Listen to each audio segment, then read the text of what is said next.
साथ संगत जी प्यार से कहना। धन निरंकार जी।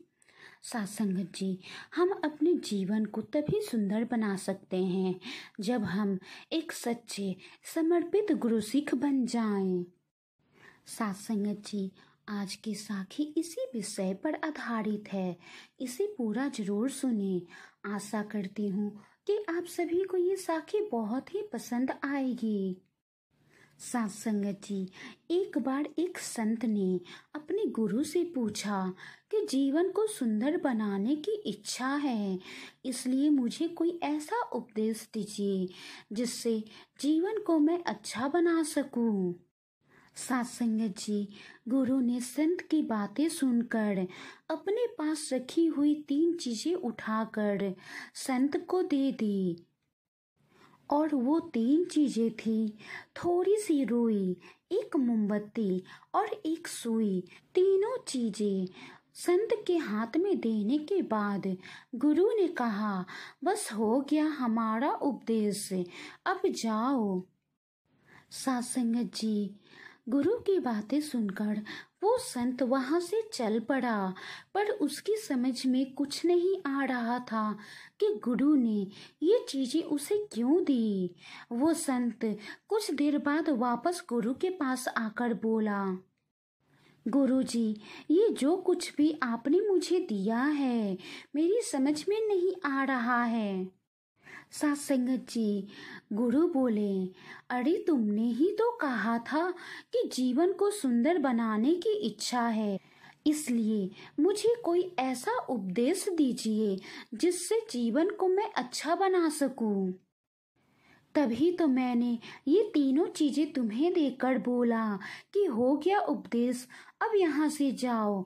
साथ संगत जी, संत फिर बोला, गुरुजी, मुझे क्षमा कर दीजिए, पर मैं अब भी नहीं समझा कि आपने ये सब चीजें मुझे क्यों दी।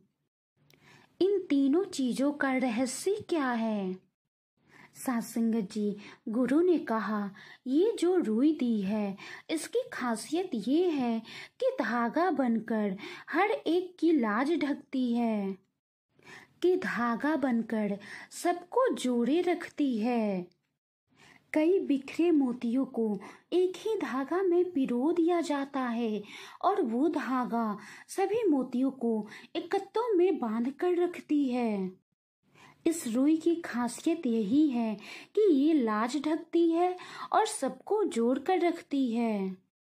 ठीक इसी प्रकार गुरु का गुरु सिख भी वही है जो दूसरों की लाज ढका करता है और दूसरों को संरक्षण देता है और सभी को इकट्ठों में बांध कर रखता है, सभी को जोड़े रखता है।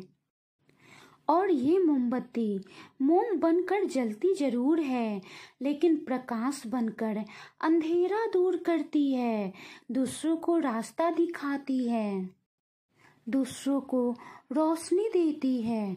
तुम भी इसी रूप को धारण करो, हमेशा दूसरों के लिए प्रकाश बनकर रहना। और तीसरी चीज तुमको जो दी है वो है सुई। सुई के बिना संसार का काम नहीं चलता। टुकड़ों को कटे हुए को जोड़ने का काम करती है। सुई के बिना कटे हुए को फटे हुए को जोड़ नहीं सकते। ठीक इसी प्रकार दुनिया में भी गुरु का गुरु सिख वही है जो फटे हुए दिलों को सीला करता है, जो टूटे हुए दिलों को जोड़ा करता है, बिखरे हुए को जो इकट्ठा करता है। अगर तुमने मेरे इस उपदेश को अपना लिया तो तुम अपने जीवन को सुंदर बना पाओगे। साथ संगत जी, संत बोले, गुरुजी, मैं समझ चुका हूँ कि जीवन को सुंदर बनाना है तो पहले दूसरों में खुशियाँ बांटनी पड़ेगी, तभी मेरे जीवन में भी खुशियाँ आएगी। दूसरों के लिए अच्छा सोचना पड़ेगा, तभी मेरे लिए भी अच्छा होगा। दूसरों का भला करना पड़ेगा, तभी मेरा भी भला होगा। सभी को एक ही धागे में पिरो कर रखना होगा। सभी में वननेस का भाव जगाना होगा। सत्संग जी, हम जीवन को तभी खूबसूरत बना सकते हैं। संतो जी, जीवन को खूबसूरत बनाने के लिए हमारे अंदर समर्पण भाव होना बहुत ही जरूरी है, क्योंकि जब तक हमारे अंदर निराकार प्रभु परम पिता परमात्मा के लिए समर्पित भाव नहीं होगा, तब तक हम दूसरों के बारे में अच्छा नहीं सोच सकते। हमारे अंदर दुर्गुण ही रहेंगे, क्योंकि हमारे अंदर तो समर्पण वाली वो भाव ही नहीं है। और जब हमारे अंदर समर्पण वाली भाव आ जाएगी तो हमारे जीवन के सारे दुर्गुण दूर हो जाएंगे और हम एक गुरु सिख की भांति गुरु की भक्ति करते हुए जीवन को सुंदर बनाते चले जाएंगे। सत्संग जी, वाणी में कोई त्रुटि हो तो बख्श लेना जी। प्यार से कहना, धन निरंकार जी।